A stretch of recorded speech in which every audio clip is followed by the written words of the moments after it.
दिनांक 8 ऑगस्ट 2025 रोजी मराठा योद्धा मनोजदादा जरांगे पाटील ऐतिहासिक अशा फलटण शहरामध्ये येत आहेत।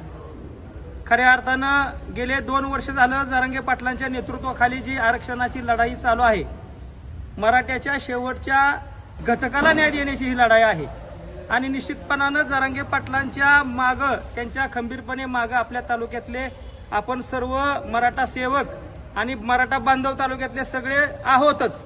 2016 पासून आपण सगळेजण काम करतोय। क्रमांक 2 ला खऱ्या अर्थानं मराठा योद्धा जरांगे पाटील हे समाजाचं भूषण आहे। ऐतिहासिक अशा फलटण शहरामध्ये येत आहेत। फलटण ही छत्रपती शिवाजी महाराजांची सासरवाडी आहे, धर्मवीर छत्रपती संभाजी महाराजांचा आजोळा आहे। या फलटण शहरामध्ये जिल्हास्तरीय सातारा ही मराठ्यांची राजधानी आहे। फलटणला जिल्हास्तरीय ठिकाणी गाठीबिटी होणार आहेत। जरांगे पाटील प्रत्येक मराठा बांधवाशी संवाद साधणार आहेत। खऱ्या अर्थानं 29 ऑगस्टला जे समाजाच्या हिताचं आरक्षणाच्या मुद्द्यावरचं आंदोलन आहे, त्या आंदोलनाच्या नियोजनाच्यासाठी ते येणार आहेत। आणि जरांगे पाटील येत असताना मराठा बांधवांना मी तालुक्यातल्या विनंती करतो, आग्रहाचं निमंत्रण देतो, 8 तारखेला आपल्या मराठा समाजाचे जे भूषण येत आहेत त्यांच्यासाठी आपण सगळे या, त्यांच्यासाठी या, त्याचबरोबर तुमच्यासाठी या, कारण ही लढाई तुमची आहे। आणि म्हणून मराठा क्रांती मोर्चा फलटणच्या वतीनं असं आव्हान करण्यात येत आहे की 8 तारखेच्या साठी प्रत्येकाने सकाळी 11 वाजता सजाई गार्डन फलटण येथे प्रत्येकाने सहकुटुंब येण्याचं आम्ही या ठिकाणी आवर्जून सांगतोय। त्याचबरोबर ही बैठक फक्त फलटण तालुक्याची नाही, ही फलटण तालुक्याबरोबर जिल्ह्याची बैठक आहे। सातारा जिल्ह्यातील मराठा बांधव या ठिकाणी येणार आहेत, ते आपले पाहुणे आहेत, म्हणून त्यांचा यथोचित सन्मान, त्यांचं यथोचित जे काय स्वागत आपण करायचं आहे, त्या दृष्टीनं आपण सगळेच उपस्थित बांधवांनी आता योगदान द्यायचं आहे। त्याचबरोबर येणारा कार्यक्रम 1 दिलाने आणि 1 मुखाने आपण सजाई गार्डनला ठरवलेला आहे।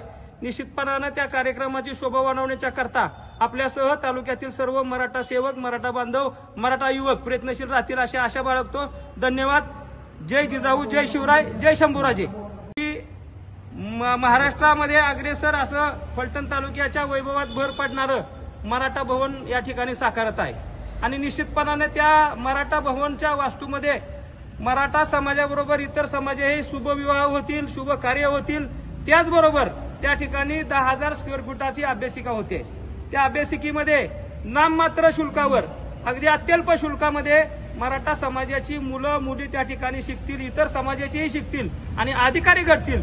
त्याचा अभिमान आपल्या सगळ्या मराठा बांधवांना, सेवकांना आहे आणि निश्चितपणाने त्या ठिकाणी वृक्षारोपणाचा कार्यक्रम घेतलेला आहे। त्या ठिकाणी सुद्धा आदरणीय मराठा योद्धा जरांगे पाटलांच्या हस्ते कार्यक्रम आहे, ते त्या वास्तूला भेट देतील या ठिकाणी एवढंच जाहीर करतो। आणि प्रत्येकानं आतापासून 8 तारखेच्या कार्यक्रमाच्या करता कामाला लागा अशी आव्हान आणि विनंती करतो। धन्यवाद।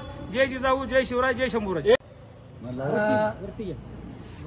येत्या शुक्रवारी 8 तारखेला मराठा योद्धा आदरणीय जरांगे मनोजदादा जरांगे पाटील साहेब हे फलटणमध्ये ऐतिहासिक अशा शहरामध्ये येत आहेत।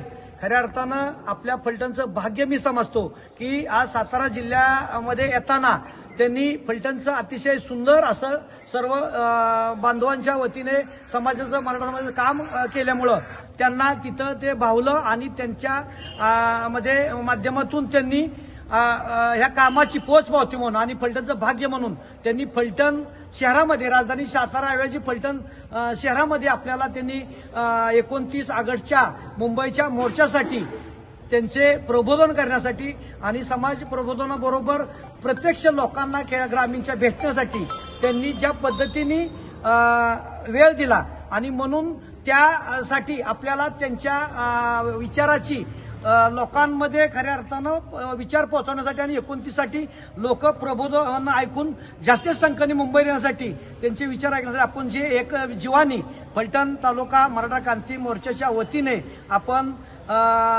लोकांना आवाहन करतो की जास्तीत जास्त राजकारण गट तट बाजूला ठेवून आपल्या बांधवांनी, भगिनीने आणि सर्व कुटुंबाने फलटणमध्ये सजाई गार्डन विमानतळ नजीक येथे 10 ते संध्याकाळी 10 पर्यंत यावे आणि त्यांचं साधारण 1च्या दरम्यान सर्व बांधवांना, भगिनींना आणि मराठा बांधवांना त्यांचं प्रबोधन होणार आहे 29 ऑगस्टच्या नियोजनाचं।